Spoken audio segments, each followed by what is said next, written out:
All set.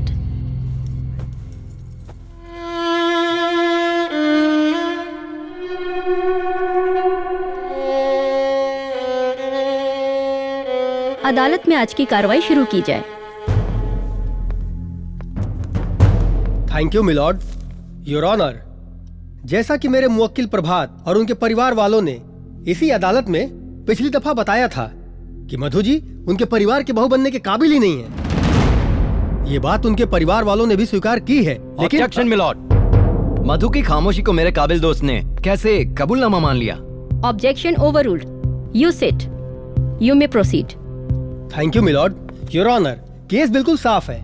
6 महीने पहले मेरे मुवक्किल प्रभात और मधु जी ने डाइवोर्स फाइल किया था, जो 6 महीने की अवधि आज समाप्त होती है। तो मैं अदालत से दरख्वास्त करना चाहता हूं कि बिना अदालत का वक्त जाया किए मधु जी को ये हुक्म दे कि तलाकनामे पर हस्ताक्षर करें, जिससे हमारी मुवक्किल मनोरमा देवी अपने बेटे की दूसरी शादी कराकर बहु सुख का लाभ उठा सके। योर ऑनर, मैं अपने काबिल दोस्त से एक बात पूछना चाहता हूँ कि जब मधु एक अच्छी बहू के लायक थी ही नहीं, तो इन लोगों ने शादी ही क्यों करवाई? योर ऑनर, मैं अपने काबिल दोस्त को बताना चाहूंगा कि शादी विवाह एक पारिवारिक गाठजोड़ होती है। परिवार के मान मर्यादा को ध्यान में रखते हुए बहुत सारी बातें छुपा ली जाती है। योर ऑनर, इस केस में भी सेम टू सेम ऐसा ही हुआ।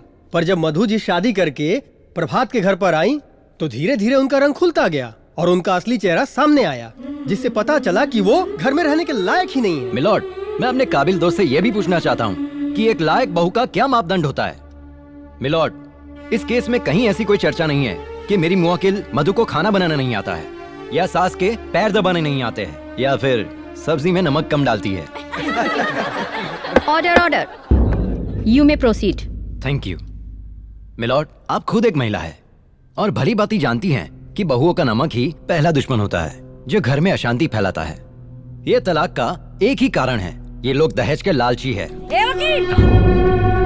साहब, अरे रउआ कितना झूठ बोलत तनी महाराज। कौना चीज तो कमी बा हमरा पास? हैं? घर दुआर खेत कियारी, अरे 5 लाख का ट्रैक्टर दुआरी पर हुमच के बनने बाड़ी और रउआ कहता नहीं कि ऑर्डर ऑर्डर ऑर्डर। मनोरमा जी, ये कोर्ट है, आपका घर नहीं है। आपको जो भी बातें बोलनी है कटघरे में आके बोलिए। अरे माई, बैठ जाओ। ओके। मिलॉर्ड, मैं अपने मुवक्किल मधु जी को कटघरे में बुलाने की इजाजत चाहता हूँ। इजाजत है।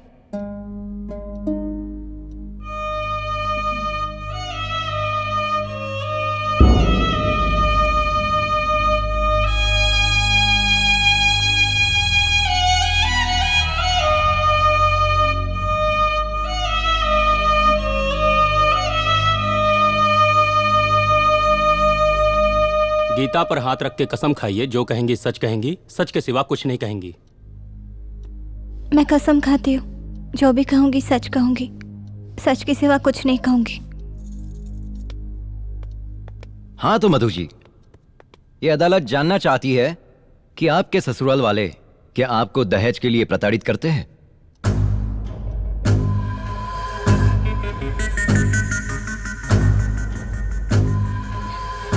नहीं सर।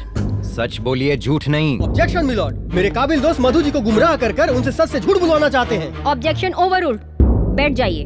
You may proceed. Thank you my lord. Milord, आप देख रही है ना, मधु आज भी इस परिवार को अपना परिवार समझती है, समाज में सम्मान देती है। तो क्या इस परिवार को मधु को सम्मान देने की जरूरत नहीं है? योर ऑनर, महज सम्मान देने से ही किसी का नेचर का पता नहीं चलता है। अगर मधु को उस घर में बहू का दर्जा चाहिए तो मनोरमा देवी को भी सास का सुख और हक देना ही पड़ेगा। अरे ये जज बैठो, अरे का हमरा के सुख देही? अरे महीना में 32 दिन अपना नैहरे में रहेले। अरे तू को बिटिया ना रहती ना मैडम, तो हम तो बिन खइले मर जाए।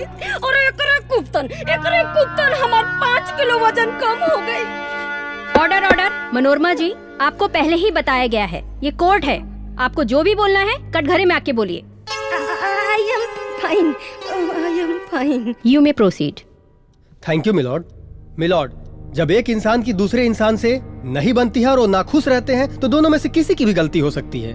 लेकिन जब एक इंसान से अनेक इंसान नाखुश हो तो वो एक इंसान ही गलत होता है। जैसा कि इस केस में मधु जी हैं। मैं आपको बताना चाहूंगा कि मधु जी की परिवार में किसी से नहीं बनती है। पति उनको पत्नी मानने को तैयार नहीं है, सास उनको बहू मानने को तैयार नहीं है, ननद उनको भाभी तक मानने को तैयार नहीं है। तो इससे साफ पता चलता है कि मधु जी का व्यवहार इस परिवार के प्रति बहुत ही गलत है। तो मैं अदालत से दोबारा दरख्वास्त करता हूँ कि बिना देरी किए हुए मेरे मुवक्किल प्रभात और उनके परिवार वालों को न्याय दिया जाए। माय लॉर्ड, कुछ देर के लिए मैं मान लेता हूं कि मधु जी गलत है, इनका व्यवहार भी गलत है, पर आप भी एक महिला है और आप भी अच्छी तरह से जानती हैं कि एक महिला जब नई जगह पे जाती है तो वहां के लोगों की पसंद नापसंद, उनके व्यवहार में ढल जाना क्या इतने कम समय में संभव है? मिलॉर्ड, ये परिवार बहुत गरीब है और आप खुद जानती है कि एक औरत का, एक महिला का जब तलाक होता है तो उसका दामन दागदार हो जाता है।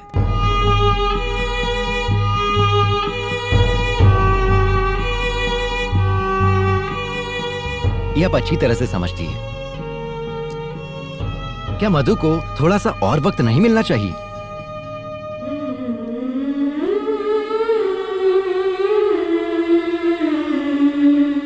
आप दोनों लोग बैठ जाइए। मधु जी, माय लॉर्ड। आप भी बैठ जाइए।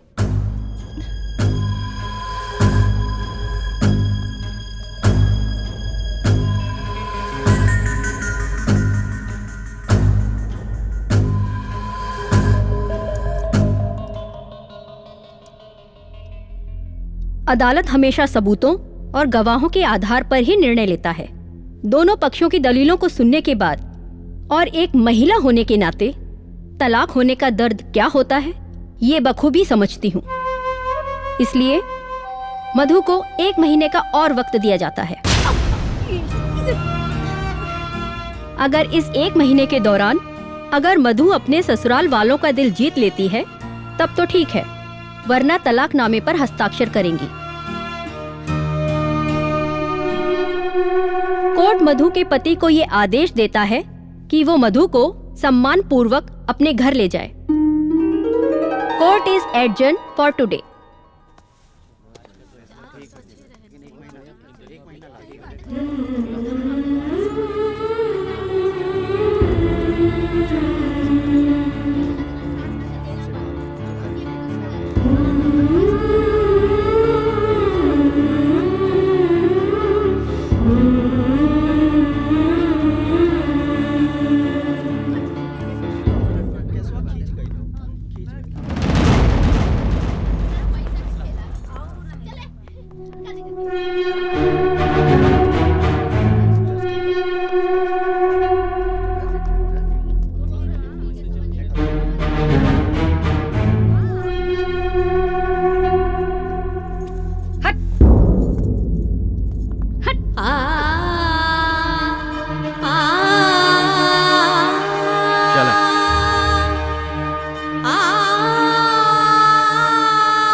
हेलो हेलो मम्मी जी, कहाँ भइल कोर्ट में?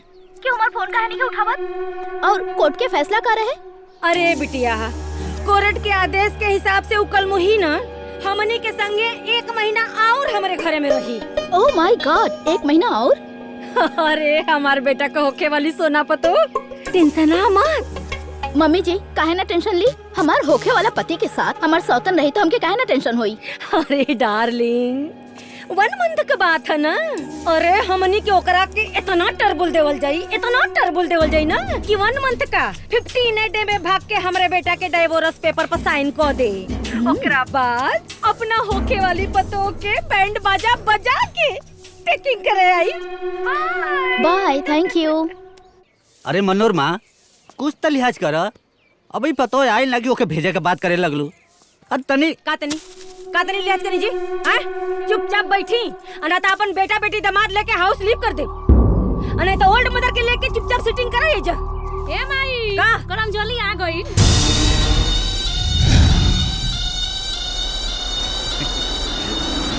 अच्छा माई।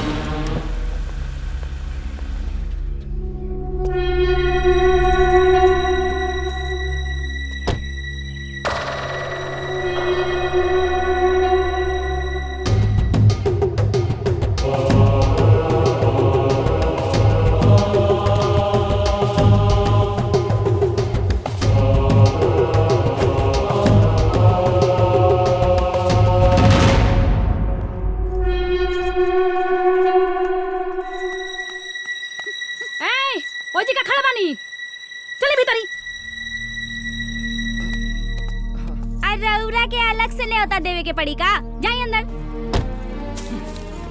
चल रे।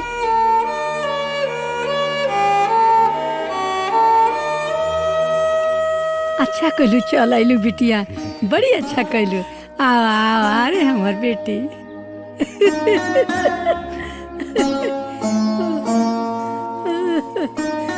सौभाग्यवती बवा बिटिया, सौभाग्यवती बवा।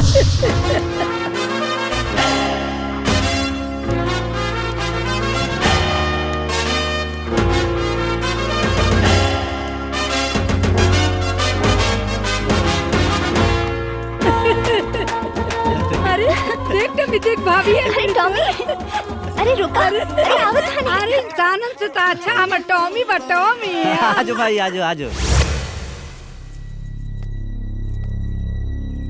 ए, तू यहाँ का करे आयल हो?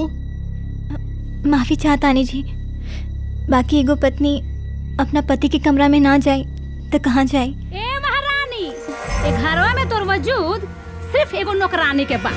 हमरा घर में ना नौकरन के कमरा अलग बनल बा, समझ ले?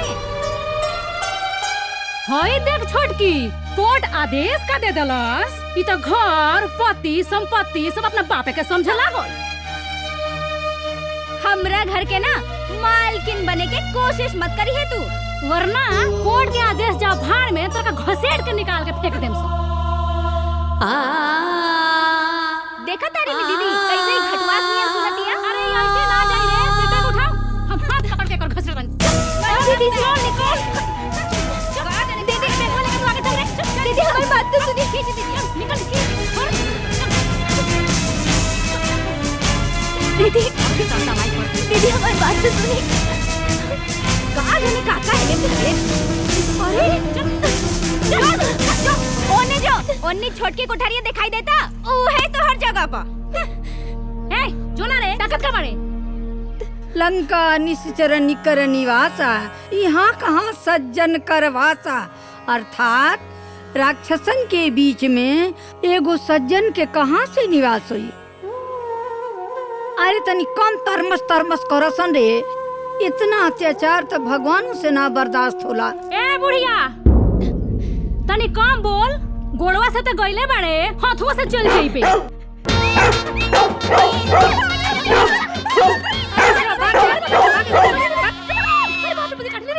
ए बिटिया, सपना लेके आइल बड़ू तो ये समस्या से तो तर लड़े ही के पड़ी ना बाबू।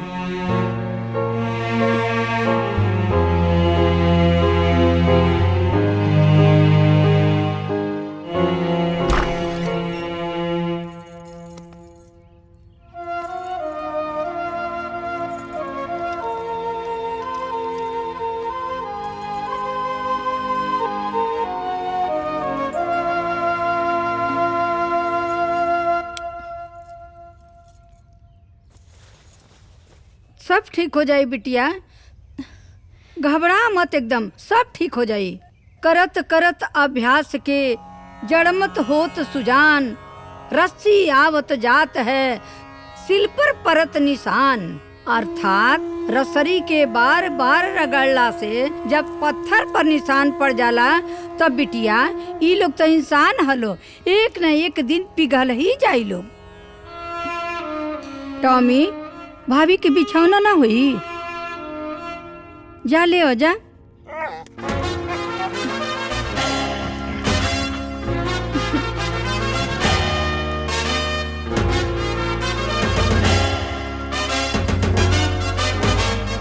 आवा घुसावत तनी तोरा के रूमे में, ऐसा न नाच नचाइब ना।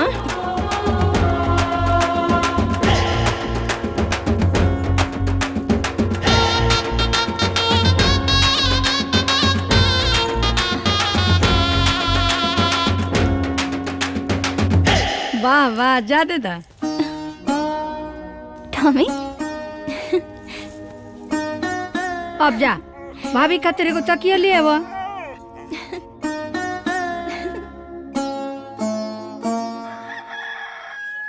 ए करम दलिद्दर, अरे मुझौसी मार गली का रे? आओ तानी माँ जी। अरे आओ तानी, अइबो करबू।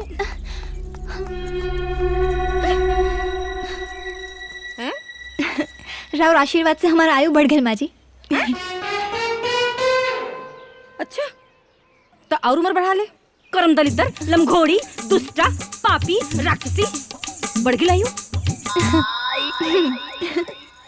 रंजितवा, अरे रसमवा, हाँ भाई, हाँ भाई, आ गई नी सान। घर में नौकरानी आ गई पे, जतना काम कुल करा। तोहनी के तो पहले ही से तैयारी करके आइल बड़ा सा, हैं?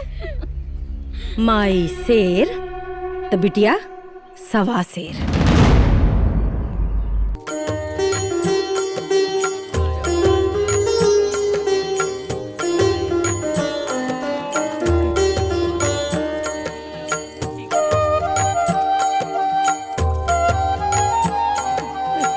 देखा कौन देखा? हाँ देखा थे। अरे हमर बिटिया, ले आओ। कितना अच्छा लगता है। बहुत दिन बाद पूजा पाठ भइल ह। सदा सुहागन रह बिटिया, खुश रह। खुश रह बेटी, खुश रह। भगवान तो के हमेशा बनौले रहे। हम आवता नहीं। ए जी, ये सब ढकोसला हमके पसंद नहीं खे। अरे प्रभात, आइंदा हमारा रास्ता मत रोकिए।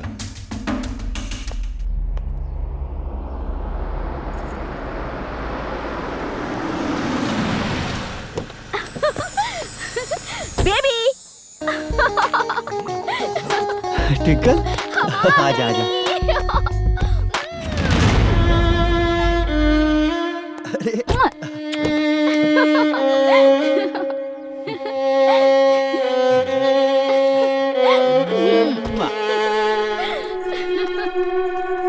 तू तो हमके सरप्राइज दे दिले सोना।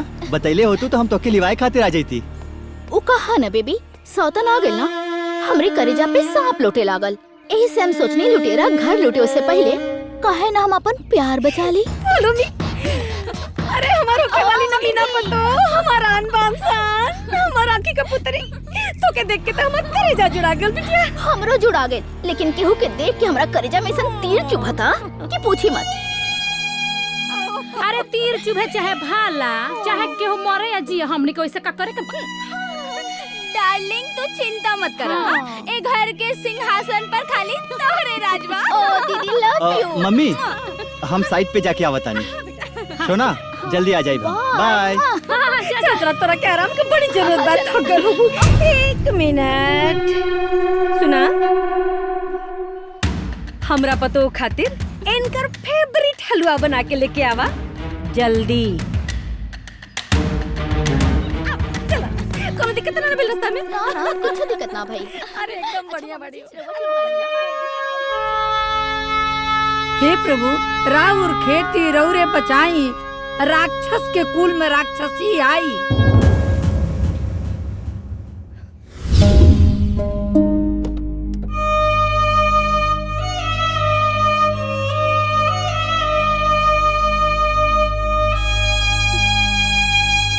हमरा पतो खातिर इनकर फेवरेट हलवा बना के लेके आवा जल्दी।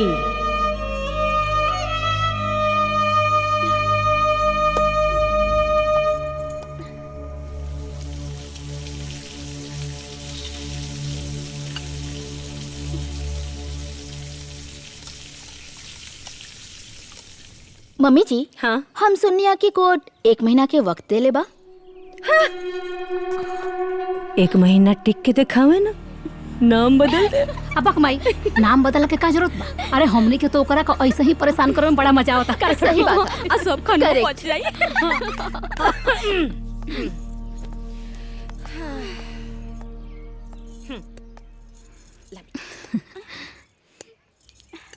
अरे हम लोग के दा। अरे जी चावा के बनाई। वो बना देता नहीं। ई ला हमरा तरफ से 1 चम्मच खा। हमरा तरफ से? अरे भाई हमरा तरफ से भी हमरा सुपर पतो के मजा आ गल भाई। एक कमीनी के ना कितना बड़का काम था, लपस से कई चल होइले। अरे एकर स्पीड में तो तनको ब्रेक होइले ना हो। मम्मी जी, हम आ गइल बानी ना। एकरा स्पीड में ना हम ब्रेक लगाई।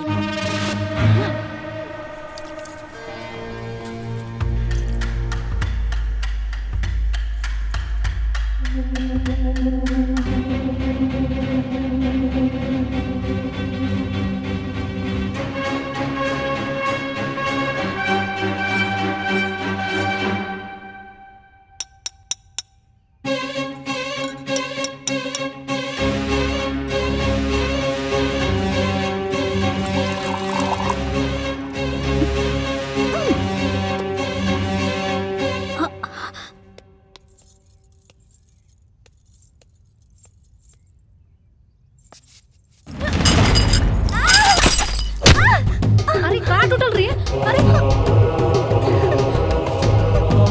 अरे कहाँ टूटल? अरे अरे हे भगवान! अरे कब तोड़ देलत रे?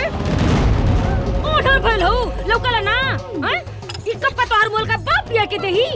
हैं? काम के न काज के दुश्मन अनाज के। माँ जी हम माई ई ते घर के नौकरानी बने के लायक भी नहीं की। सपना देखत तारी घर के मालकिन बने के। देख तो कितना महंगी कप तोड़ दिला। अरे कपवा का संगे संगे नु एकर कपड़ा फुट गो रहित नु तो टेंशन खत्म हो जाए।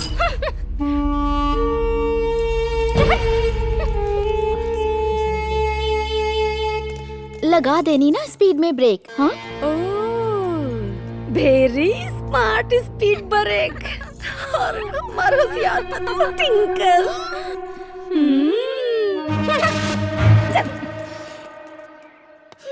ओहो, अरे हमरा बिटिया के ओहो, अरे एकनी के हाथ चूचा लकवा मार देवे एकनी के हाथ में। ए बिटिया एगो बात बताई, ई कुली जानबूझ के कइले बड़ा सन। काहे खातिर? तारा के निकाले खातिर। हाँ, यो तो हमार किस्मत के दोष बना दादी। किस्मत के? ई किस्मत के दोष नहीं खे, ई धर्म अधर्म के लड़ाई है। तू जाना तारुनु, जब महाभारत के युद्ध भइल रहे ओकरा में कृष्ण भगवान अर्जुन के रथ के सारथी बना रहले, समझ लू। तहरा ये धर्म के लड़ाई में हम तहरा रथ के सारथी बनब। हम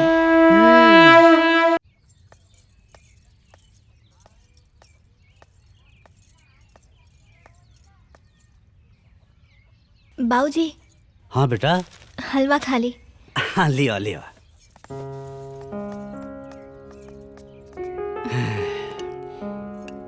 बेटी ये तुम्हारे हाथ का जन हलवा बाना। ई का भइल? ओ किचन में काम करत रहनी ना, तब पैर फिसल गए, गिर गई नहीं। बेटी हम सब समझता नहीं, ये सब यही लोग का बदमाशी बा। हाँ भगवान हो एकर सजा ये लोग के जरूर दी है। हे बेटी हम तो चुप ए लिए बानी कि घर का एकता बनल रहे। अगर हम कुछ बोल देव ना तो एक घर में कलह मच जाई। बेटी तो तकलीफ देख के हमके दुख होता, फिर भी कुछ कर ना पावत है। हमके माफ कर दे बेटी।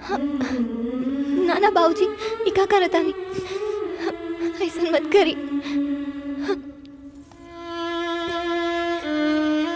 बचपन में ही हमरा सर से बाबूजी की साया उठ गई रहे, होकर कमी रवा ही तो पूरा कहीं नहीं। ये घर में हमके राव दादी जी और टॉमी के प्यारी तबा जौन जिंदा रख ले बा, लेकिन हमके विश्वास बा कि एक दिन हम सासू जी के भी दिल जीत ले। हाँ बेटी तू जरूर जीतबो, हमारा आशीर्वाद तोरे साथे बा।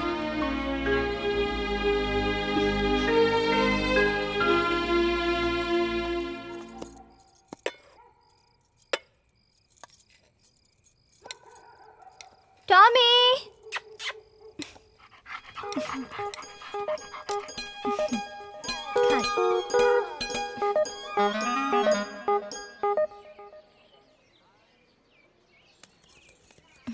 दादी चाय। हम वहाँ के चाय देख के आवता नहीं। ए बिटिया सुन सुन सुन, बिटिया सुन सुन। का दादी? अरे झुक ना। दादी का करता नहीं? अरे रुक ना। दादी ट्रे रखला पर पल्लू गिर जाए ना। अरे तो ये तो हम चाहता नहीं है। अरे झुक बिटिया, तनी झुक ना। अरे हिन झुक ना। एगो चौपाई है सुन। 4 बांस 24 गज, अंगुल अष्ट प्रमाण, ताऊ पर सुल्तान है। कहा चूक चौहान? हाँ जो जो।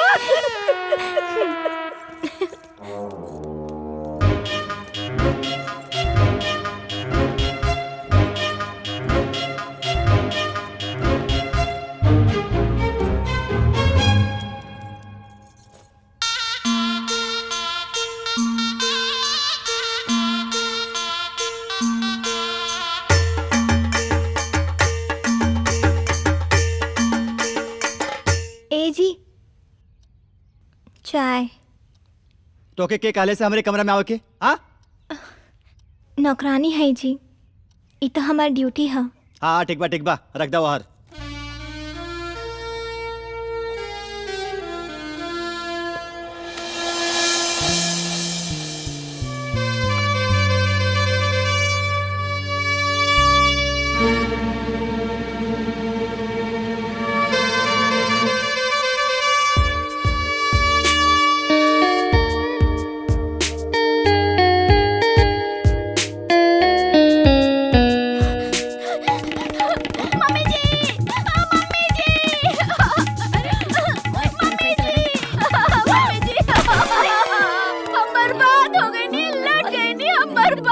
जानू सोना, जिंदगी बर्बाद हो गई हमार बाबू सोना। कैसे जिंदगी बर्बाद हो गया? अरे हम लट गए नी, बर्बाद हो गई नी। अरे कुछ बताइबू कि भइल का? हम ना अपना आंखें से देखनी है दादी ना मधु के पल्लू गिरा देली है। और वो मधु वो जाके प्रभात के रूप में अपन पल्लू ऐसे गिरा देला, हम बर्बाद हो गई नी। हमारी जिंदगी बर्बाद हो गई। वो हमार सोना के छीन लेला।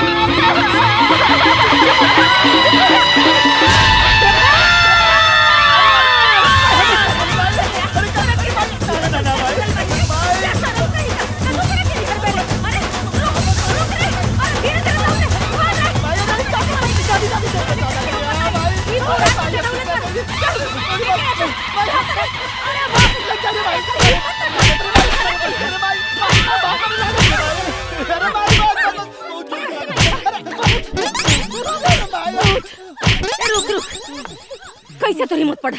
बुद्धि हेराइल बा, पगलाइल पड़ते तू कैले कैसे? अरे भाई हम कुछ ना कहलिए, कुल मधु कहले सा। झूठ बोला तोरे। का रे हमनी के तोर ट्विंकल से बियाह कराव का इतना मेहनत करता नहीं सन, अते हमनी के मेहनत पानी फेरता रे। जोई जोई सगुन जान की होई, असगुन भयउ रावण ही सोई। अर्थात जो जो सगुन जानकी को हो रहा था राक्षसों के लिए वो असगुन हो रहा था।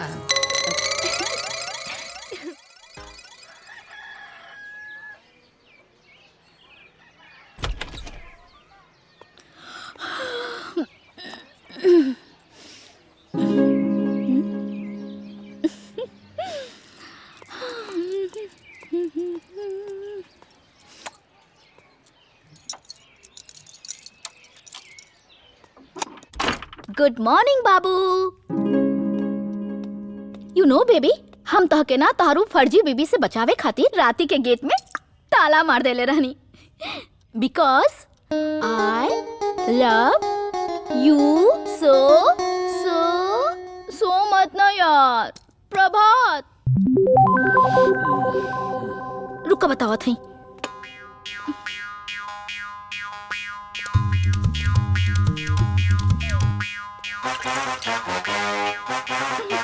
उठा।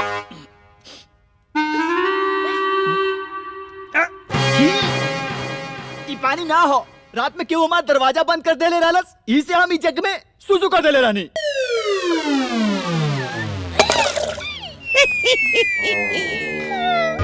तार सुसु हमरे फेस पे लग गई। इतना भी क्यों सुसु करे लगा? वो मग भर के तू तो शट अप।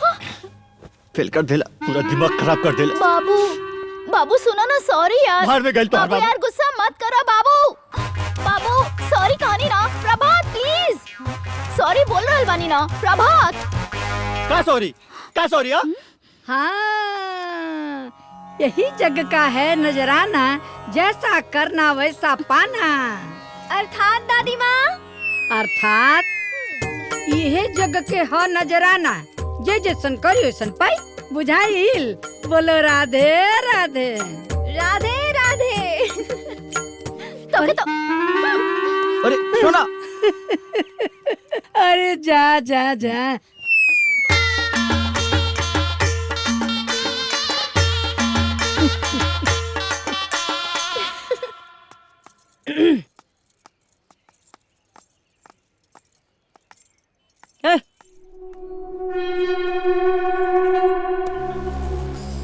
तोहार काम खत्म।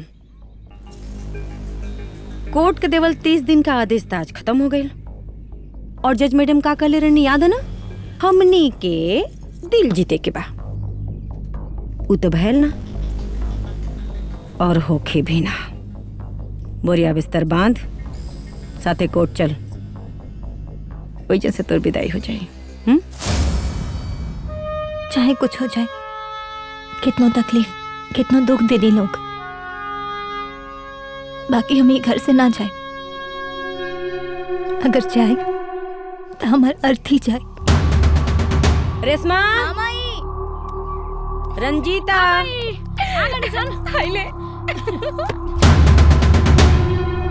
एकर अर्थ ही जाए यहाँ से, कोर्ट नहीं के जाए। हाँ ना जीबू ना कोर्ट, कोर्ट पे जाए, कोर्ट पे जाए, कोर्ट पे जाए। अरे माई, अरे माई कहां मर रहे हैं? तेरे लोग क्या मार रहे हैं? ये परेशान कर रहे हैं। वो की जाए।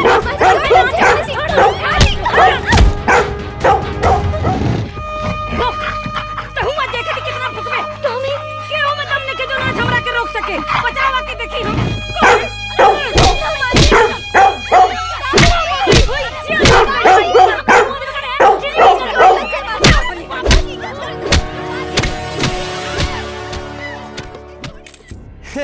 अरे जजमान, दहेज के बात तो पहले ही तय हो गई बा।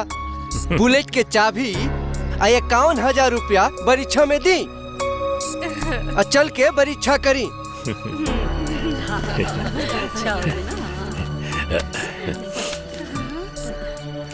थैली रखी।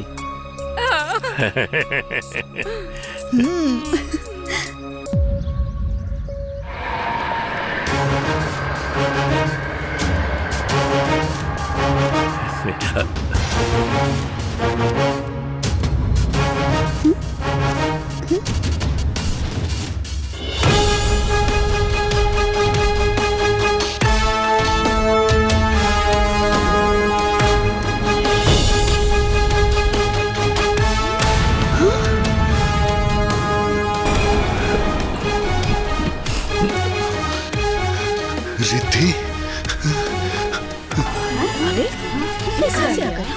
तुम मर गई ना? ये कहाँ नहीं, कहाँ से आ गए?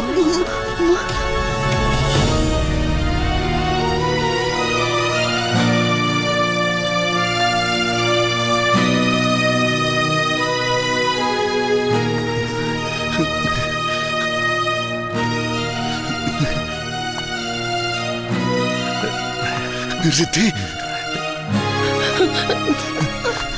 रिद्धि, तू आ गई। कहाँ से आ गई? तू वापस आ गई रिद्धि। हाँ, सबके कहत रहे कि तू मर गई बाड़, लेकिन हमके विश्वास रहे कि तू जिंदा बाड़ू, और एक न एक दिन तू जरूर रहबू। भगवान हमार सुन लेलन, हमारी रिद्धि के हमरा पास भेज देलन। अरे 2 दिन रुक गए रह तू, हमहू तोरा साथे चलती ना। तू हमके अकेले छोड़ के गए रह तू, ना तो हर रास्ता में एक्सीडेंट भइल रहित। अच्छा, एकरा मतलब जीजा जी निर्दोष पाड़े, असली दोषी तो ई लोग पाड़े। माई रिद्धि वापस आ गई। आ गई हमार बहू वापस आ गई। हम ना चौरा माता से मन्नत मांगले रहनी, जबले हमार बहू ना आई हम चाउर ना खाई। हमार मन्नत पूरा हो गई, हमार बहू आ गई जी। पिछला जन्म में बहुत पुण्य कर ले रहे, उससे हमार बहुत चिंता वापस आ गल। सही कहा तानी, काहे कि ई जन्म में खाली पाप ही कैले बानी, पुण्य तो कैले नहीं खेलो। अब तू लोग के ड्रामा खत्म और सिद्धि के तांडव शुरू। जबले तू लोग सुधरबा ना, तबले सिद्धि के कोनो राज न खुली।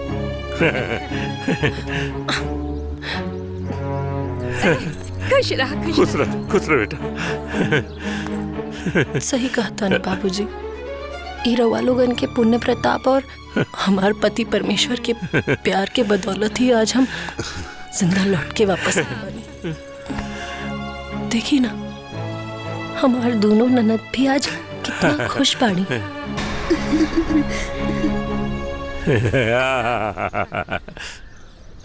रिद्धि, हम भगवान से कहले रहनी कि जब तक हमारी रिद्धि वापस ना आई तब तक हम राउर दर्शन न करब।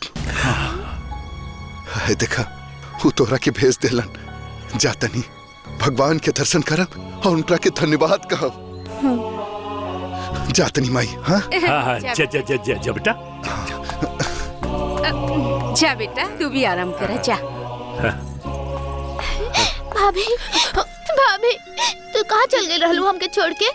हमके तोहरे बिना बिल्कुल अच्छा ना लगत रहे, हमें छोटी भी क्यों ना बनावत रहे। अब हम आवे नहीं, चल भाभी के अंदर ले जा।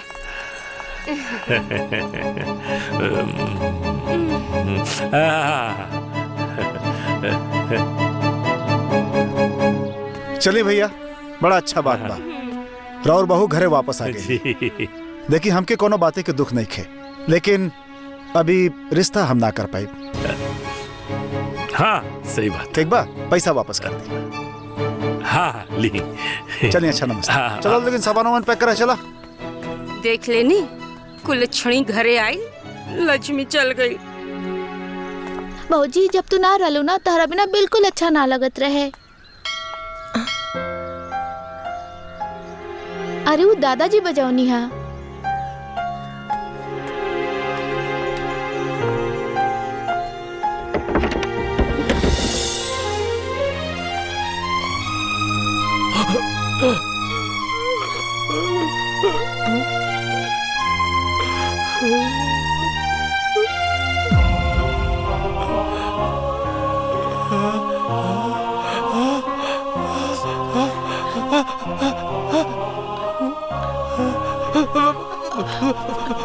आराम से।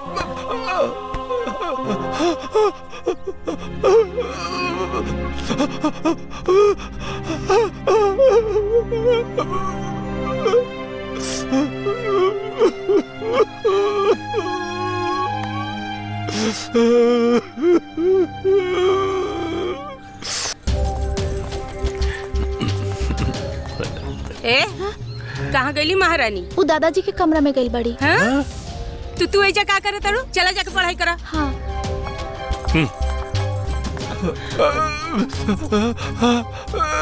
ए महारानी, पता बा ना कि 2 घंटी बजला से भूख लागेला, तो जा जल्दी किचन में जाके कुछ बना के लाओ। जी माँ जी। इका नौटंकी हो रहल बा, सुता चुप से। चलिए। आंसू निकल रहल बा।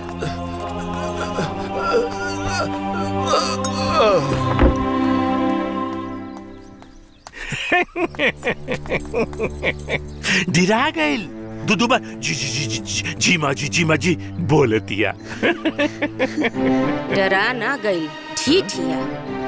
ए जी, आश्चर्य तो हमकी बात के नइखे कि जिंदा कैसे बिया।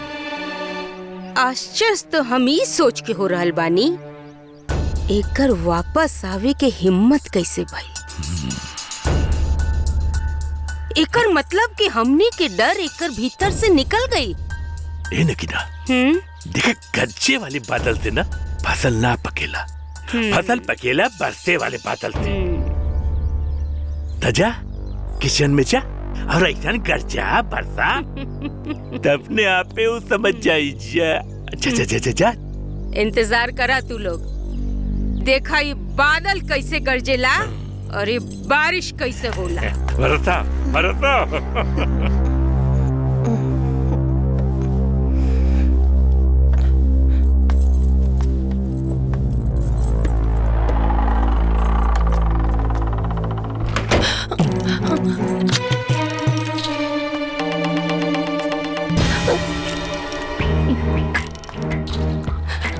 का भाई माँ जी दरवाजा काहे बंद कर देनी? तोर अक्कल के दरवाजा खोले खातिर। माँ जी हम सब पुरन की बात भूला गई बानी, रवा भी भूल जाए ना। का भूल जाई रे? दहेज में धोखा भूल जाई, बरछुआ में जो लक्ष्मी मिलत रहे वो भूल जाई। तू जाने ले कि उ दिन रात के तू काहे बच गई ले? काहे कि हम तोर हाथ पकड़ ले रहनी, गला दबावे के मौका ना मिले। बाकी कौनो बात ना, भगवान हमरा के एक मौका और देले बाड़े। अब ये मौका के हम बिगड़े ना दे।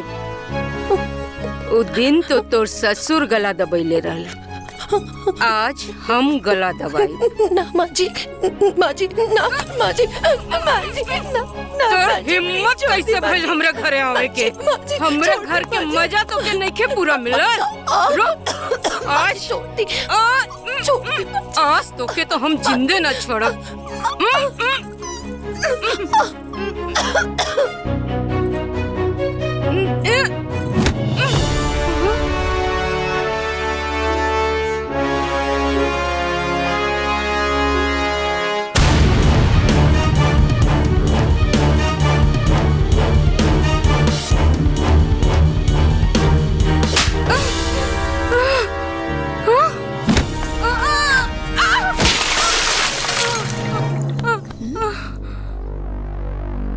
क्या हो तू लोगन की माई के कुछ ज्यादा समय नहीं लगा तो समझाए में है? अरे ना ना बाबूजी, लागा ताकि कुल दिन के कसर आज हुए निकल जाई। समझा ले बेटा, समझा ले। हे भगवान, कर दी माँ जी।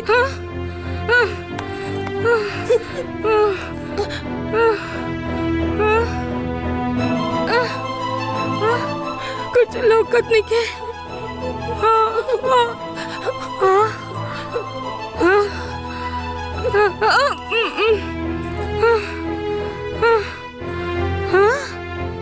कुछ लौकत कहने के। अरे बाप रे, गलती हो गई माँ जी, हमसे हमरा से गलती हो गई माँ जी, माफ कर दी। ठीक तो बाकी ना माँ जी, माँ जी का कर दी, का पाप हो गई हमरा से।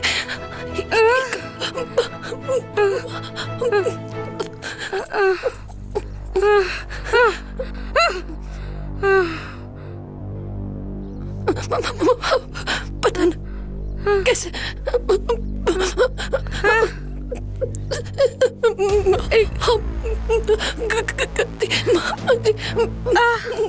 क्या कर रहल बिया?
का भइल माँ जी? कहाँ जाता नहीं?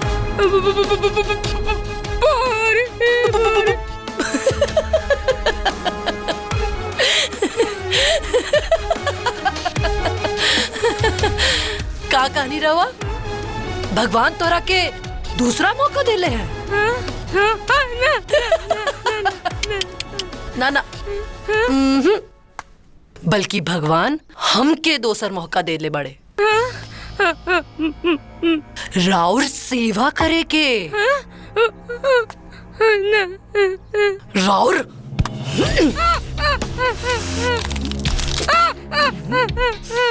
हाथ दबावे के, राउर पैर दबावे के। आराम से, आराम से। राउर पीठ दबावे के। वो का है ना माँ जी, गंगा में डूब के हम और मजबूत हो गए बानी।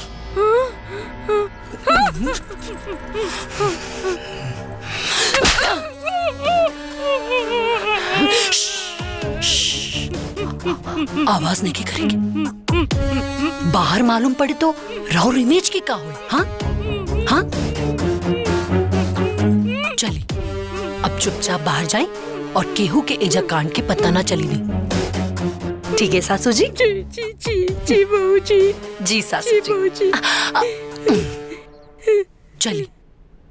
ओए जी जी जी जी जी। ढक ली?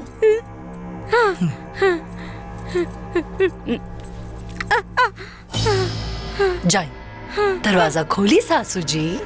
जी जी जी बहू जी। जी जी जी जी जी।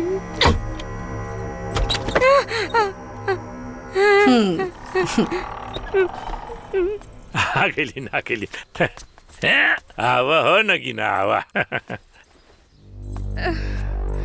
अरे नगीना, क्या बात है? जब गवना करा किया रहलू तब इतना ना लजात रहलू है, और जब 4 लड़किन लड़का का महतारी बन गईलू तब का लजात हो? ठीक से समझा देलू ना? है जी, तनी मनी कसर रह गइल बा। अभी भी रह गइल? रहुआ जाई ना, समझा दी ना। रह गइल बा इतना देर बाद भी? ठीक बा, हमके जाए के पड़ी। ठीक हो जाते। अरे रुकी बाबूजी, का भइल? तनी हमनी लोगन के भी हाथ साफ करे के मौका दी। हाँ बाबूजी, हाथ में आजकल बहुत खुजली होता। अरे तक ठीक हो ना, हमार बिटिया वाड़ू अच्छे से समझाता। जा तू लोग जा समझावा। देखी कर रही। चल। आराम से माई का सब कसर पूरा करके आए। हाँ।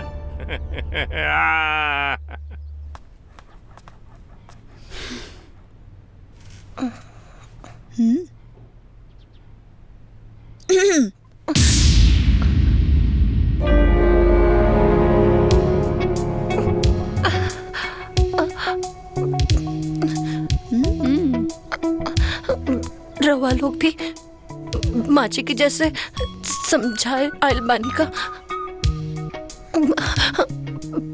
प्लीज दरवाजा बंद कर दी।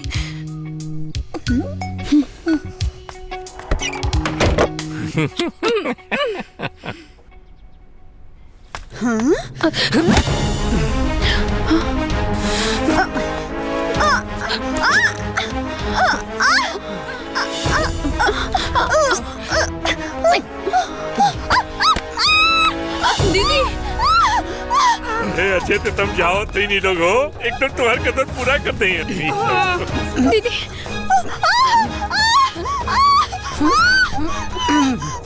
दीदी दीदी,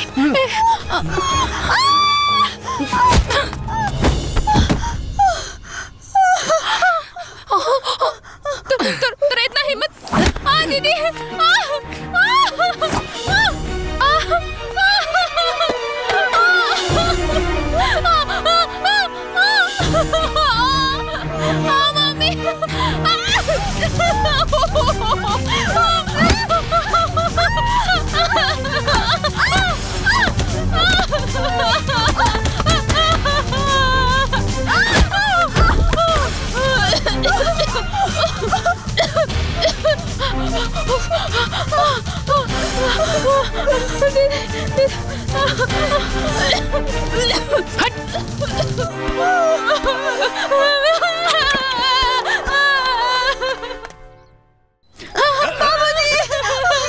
क्या हो गल रे? क्या हो गली? हमारा हाथ जला देला बाबूजी।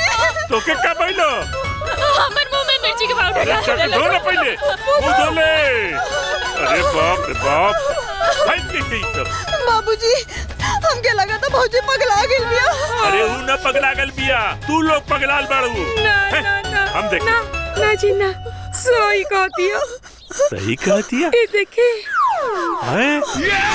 इससे कोई के उंगली के निशान हो?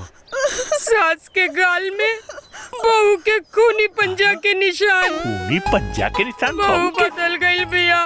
क्या बात करत हो? अच्छा हम देख ले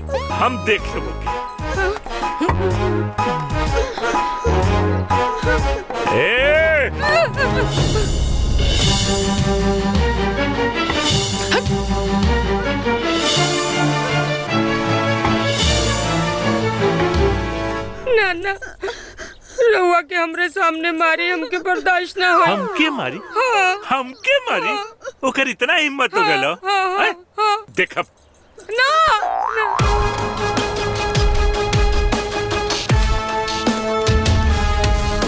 छोड़ो तुम के, छोड़ो।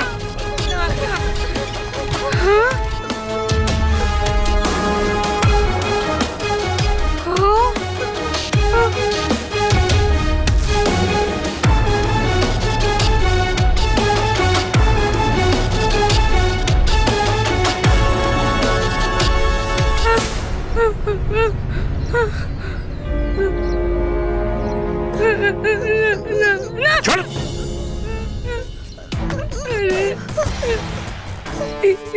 रुक जाए। अरे गैलन कर हालत। तुम्हारी हिम्मत कैसे भलीन करा के बाहर लिया है कर? आज गैलन हैं? अरे हम इनकर बेटा है, ये हमार बाप पड़न। हम फैसला करब कि अंदर रहियन कि बाहर रहियन।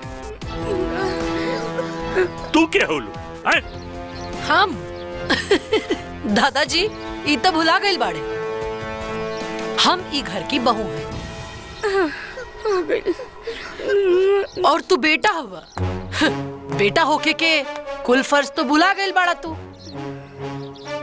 आज हम तोके तोहार बेटा होके के कुल फर्ज याद दिला दे। अच्छा तू याद दिले? अरे हम याद दिलाए।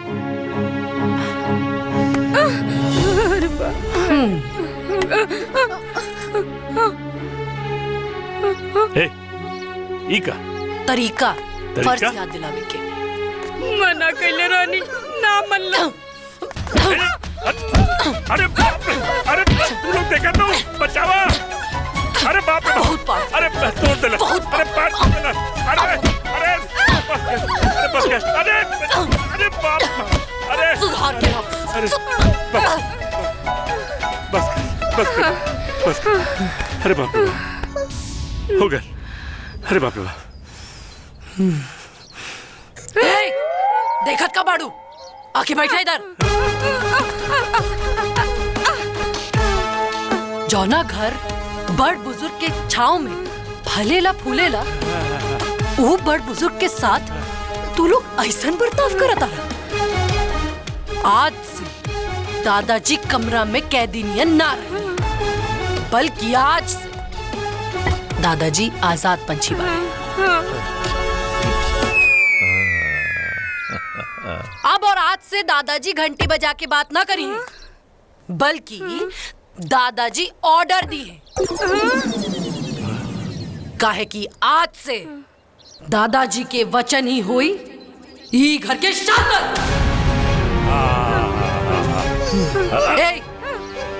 चाबी निकाल। चाबी निकाल।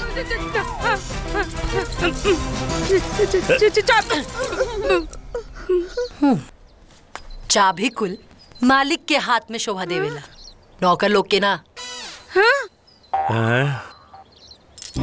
ली दादाजी।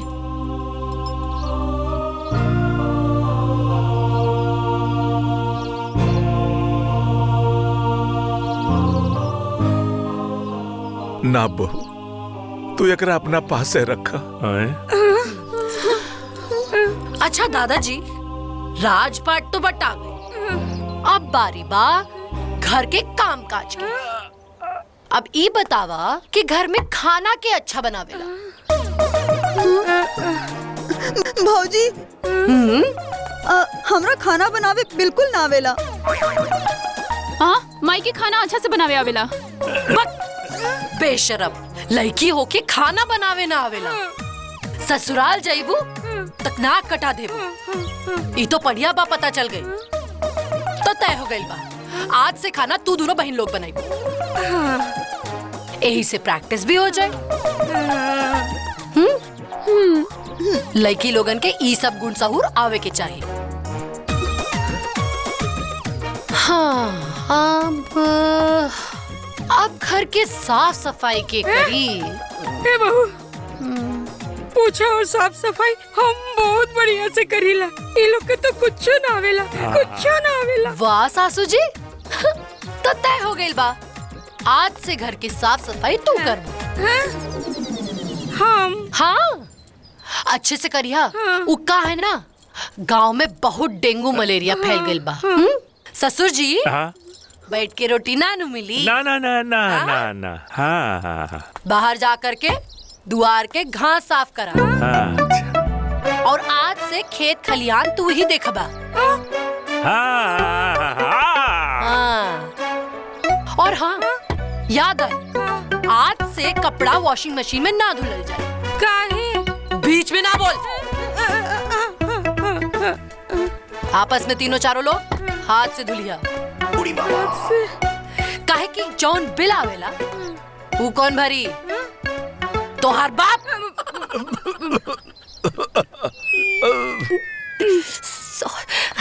सॉरी दादाजी, वो गलती से निकल गए। दिया, तोरा खातिर भी एगो काम बा। कहा भौजी? आज से तू खाली पढ़बू ना, बल्कि आज से तू खेलबू कूदबू भी और ढेर सारी मस्ती करबू। ठीक बा भौजी?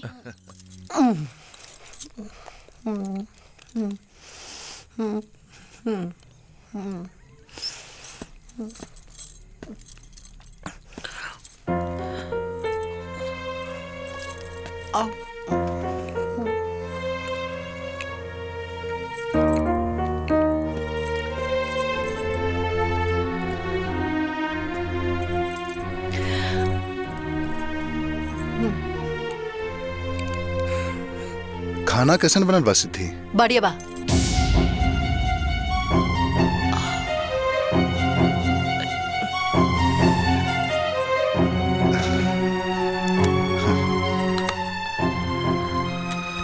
आखिर सच्चाई सामने आ ही गई। ये आईडी कार्ड तो हर कॉलेज के बैग से मिलल बा। हमार रिद्धि लेफ्टी न रहे, वो मॉडर्न भी न रहे। अरे ओकरा में तो एक अलग सादगी रहे। होकर बोल चाल उठे बैठे के तौर तरीका मतलब हर अंदाज अलग रहे। हमरा तो उहे दिन पता चल गेल रहे जौना दिन तोहरा के हम गला मिले रहनी। तोहार बदन से परफ्यूम की खुशबू आवत रहे और हमार रिद्धि के परफ्यूम से एलर्जी रहे। कबो भी ना वो माथा पे बिंदी लगावल ना भुलावत रहे। और तू आज भी बिंदी ना लगेले बाड़ू। उहे नैन नक्श, उहे सकल। तू के बाड़ू? तोहार मकसद का बात तू काहे खातिर रह जायल बाड़ू?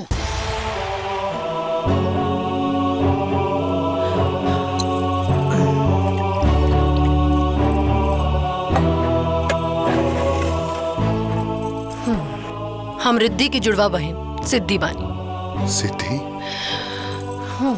सच जानल चाहता रहा ना जीजा जी, तो सुना।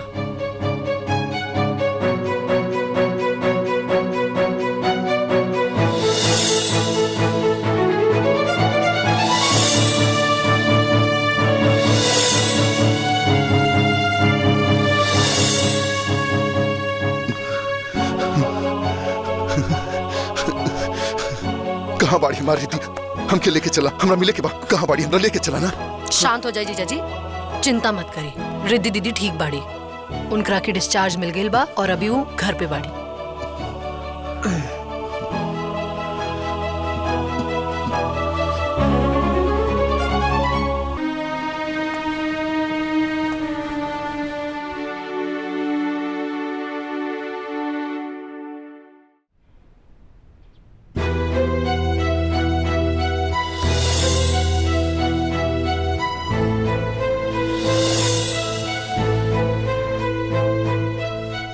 ई महीना साड़ी के सेल आधा हो गए, सिर्फ 25,000 के साड़ी सेल भइल बा।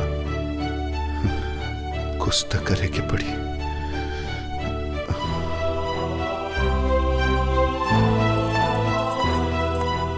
इली जीजा जी,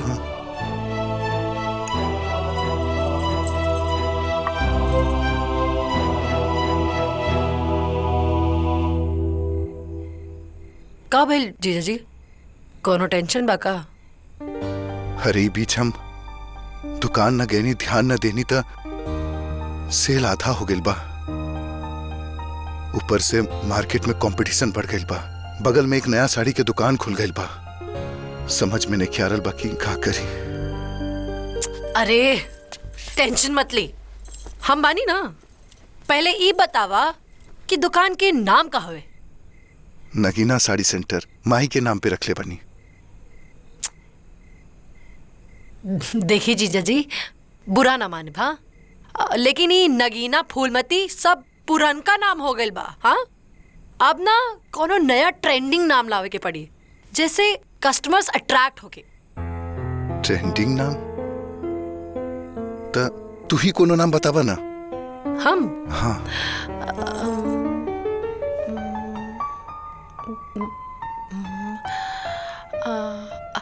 रिद्धि सिद्धि साड़ी कलेक्शन।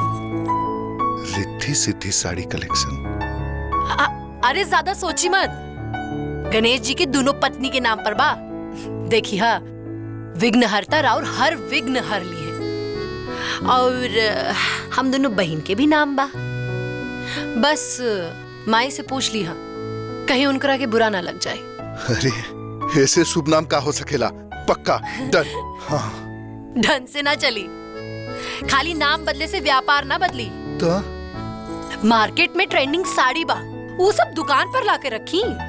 देखी, कस्टमर के रिझावे खातिर ऑफर रखी जा, जैसे कि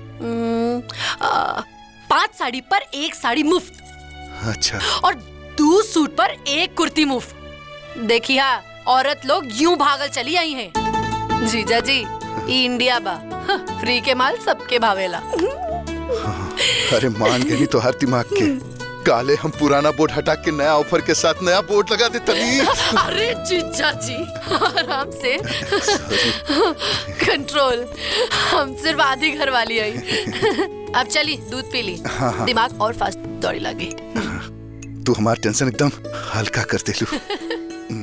आपन पसंदीदा फिल्म देखे खातिर डाउनलोड करी दंगल प्ले ऐप।